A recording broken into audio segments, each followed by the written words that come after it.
So karong adlaw mga kabante, ang atong biyahe na pud mga kabante, paingon na pud ta og Telmobo mga kabante.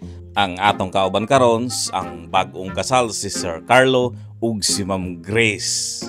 Samtang sa among pagbiyahe mga kabante, mikalit lang mi og abot sa Telmobo mga kabante.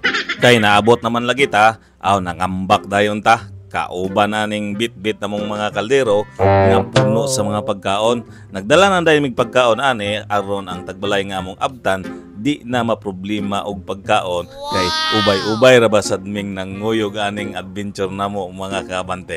Samtang giandam ang mga pagkaon, so sa dili pa day kuno may mangaon musayaw daw sa kuno si Kagawad. Lawad, halabera sayaw dayon wad kay mangaon na ta. Isa may kabare si Mudawad. Grabe oy. Kay humana magsayaw si Kagawad, nangaon dayon mi kauban sa among mga kauban na mga taga-bunbunon. Siyempre pagkahuman na mo kaon, busog naman mi mga kabante, giadto dayon namo ang Telmobo Cave. So di mo kompleto ang pagari sa Telmobo kung dili gyud namo masuwayan pagsulod ang Telmobo Cave.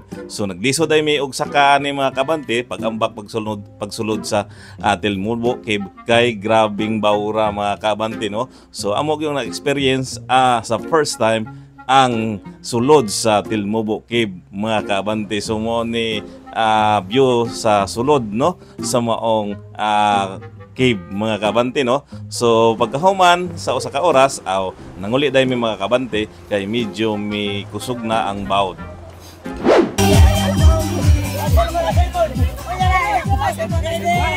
Gege, esa.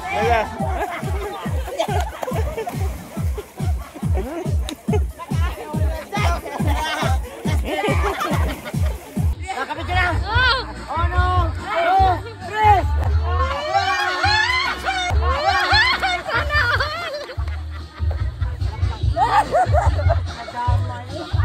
So, pauli namin guys. Thank you Telmobo sa adventure. Thank you guys for watching.